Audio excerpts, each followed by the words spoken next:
Browns on the practice field today for joint practices with the Vikings, but of course it was all overshadowed by rookie defensive tackle Mike Hall, who was arrested and charged on Tuesday with domestic violence. Some disturbing details in that police report. And Mary Kay, Mike Hall was on the practice field today for a short time. He did leave practice. We'll get to that. But I think really the big thing to start with is that Mike Hall, a day after all of that happened, was on the practice field. Yes, some of us were very surprised about that, and we pressed Kevin Stefanski after practice about it. We asked him 5 or 6 questions about why they let him practice, and he just kept coming back to the same thing, and that is we are letting the legal process play out.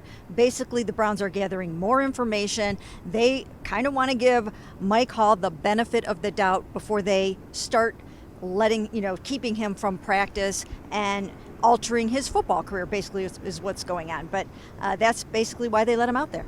Yeah, Ashley, it was still a little surprising and even a little jarring, and I know for some Browns fans it was a little jarring to see that Mike Hall was practicing today. It was, and I think, again, that was why it was important that we pressed Kevin Stefanski on this and asked him multiple questions, because I think he said it. He even said, I know you guys are doing your jobs. I do think that is a very important part of this job. And even if he's going to say the same thing, I think we asked him as many questions, including whether the plan would be to have him back out there at practice if he's healthy. We know he got kind of shaken up in that 11-on-11 drill. We saw him walk off with medical personnel after he was lying down on the field. Then he sat up on the field. They were looking at him, and it was kind of unclear what happened. He was working with the twos on defense for all of practice that I saw. So it will definitely be an interesting situation to monitor, because we didn't get really any clarity from the Browns head coach today. Yeah, Mary Kay, we don't know if he would have practiced tomorrow, but obviously that might be out of the Browns' hands at this point without knowing what the severity of the injury was. He was down on the field for a length of time, as Ashley was saying, and then left practice probably about, I would say maybe halfway through the practice session. Yeah, maybe a little bit later than that, but yes, it was an interesting sight. We are all thinking about Mike Hall today. We are all writing about and embroiled in this whole situation with him. And then there he goes walking off the practice field with an injury with the trainers. And we don't know the update on that yet. We're waiting for that. And I'm guessing that when we get out here tomorrow for the second of 2 Vikings practices, that Mike Hall probably won't be practicing. And I don't know if it was a head injury, a concussion. We don't have any details yet. But it just seems sort of ironic that on a day a lot of us were questioning whether he actually should be practicing, he goes walking off the field. Now, another injury to update here, Denzel Ward. Mary Kay, you had mentioned it in your Monday, what happened, just talking about Denzel Ward. He had a little run-in with Elijah Moore during one-on-one drills.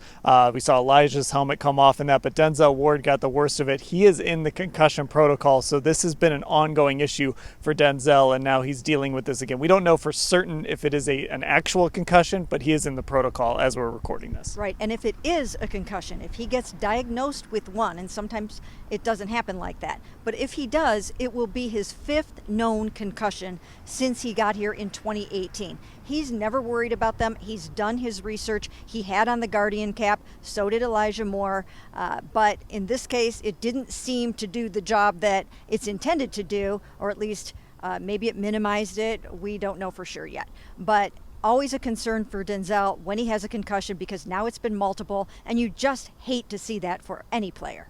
Right, and Ashley, look, we are far away from the start of the regular season, not as far away as maybe you think, but there's obviously time for Denzel to get through the process, go through the protocol, but he's such an important piece of this defense along with Martin Emerson Jr. Any time he misses is bad time for this defense. Yeah, I mean, the talk coming into these practices was getting a chance to see Martin Emerson Jr. and Denzel Ward go against one of the best receivers in the league in Justin Jefferson, and now one of those guys is out of the equation there. So it really was a lot of Martin today going up against Justin Jefferson. I thought he looked great. I thought those two guys really battled. But on top of it, they're still without Greg Newsome, who had surgery on that hamstring. So right now, it'll be very interesting to see how quickly Denzel Ward can get back out there. Now, there was actual football on the field today that we can talk about. So let's each kind of throw out something that we noticed, good or bad, whatever, in this first joint practice with the Vikings.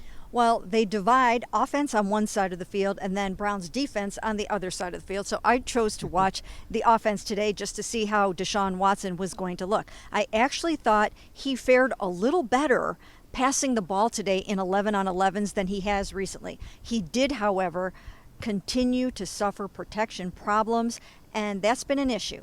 They don't have Jed Wills back out there yet at left tackle. Now, DeJuan Jones on the other side is coming off of a torn ACL, torn MCL, I'm sorry. And so the protection hasn't been quite what they want. They've been rotating some guys in and out at that left tackle spot to kind of shore it up there a little bit. But DeShaun didn't have all the time that he needed, did the best he could with what he had to work with. Now, Ashley, you actually watched the defense today. You walked over there and watched that side. What stood out to you? I think it was just the way this Browns defense set the tone by creating takeaways. I saw Cam Mitchell get a pick in one-on-ones that started things off. Miles Harden, his second straight practice with a pick. He picked off Jameis Winston during the Browns team period on Monday before the Vikings got here. Today he had another big one off of former Browns backup Nick Mullins. It was a ball he actually ran back for a pick six, and one of my favorite scenes of practice, all of the ones, because he was playing with the twos, on the sideline, ran with him down the sideline. And I know Jim Schwartz hates loafs, as he calls them. He'll be pretty excited to see that one in the film room. And I'll just stop here and talk about David Njoku and that connection with DeShaun Watson. When that passing game was scuffling early in practice, DeShaun kind of turned to David, and it sort of sparked things a little bit. DeShaun looked a lot better after that, and that's one of those things that if this offense is going to be as good as it can be, that connection has to be sharp. We will cover everything that happened today at these joint practices at cleveland.com/Browns.